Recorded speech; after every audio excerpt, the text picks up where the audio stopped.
Samantala, sinibak na po sa trabaho ang 4 na traffic enforcer na nahuli habang nangungutong umano sa Maynila.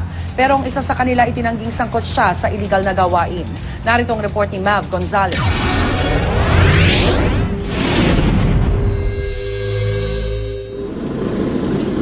Pinuntahan ng GMA News ang mga bahay ng 4 na traffic enforcer na sinibak ng lokal na pamahalaan ng Maynila matapos masangkot sa pangungutong. Pero ang address na nakalagay sa record ni Antonio Nesio, nangdat na namin isang abandonado at sirasirang bahay. Hindi rin daw kilala si Nesio doon.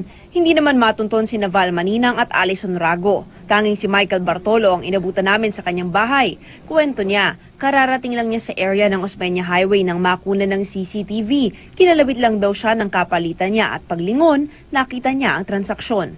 Paglingon mo, yun. Di ko sukot akalain, may ganun palang transaksyon.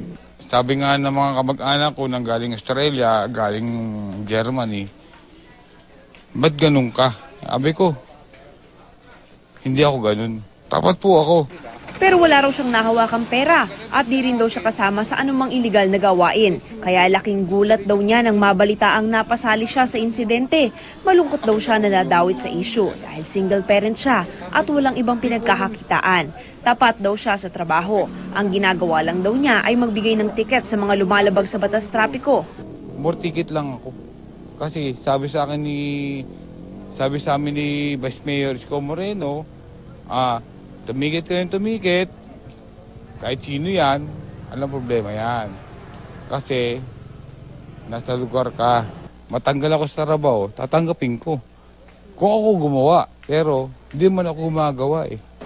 Sa ngayon, wala pa rin siyang natatanggap na notice of termination. Ayon kay Manila Vice Mayor at Traffic Czar Isko Moreno, pinapasauli na rin ang mga gamit tulad ng uniforme at pang-ticket na inisyo sa mga sinibak na enforcer.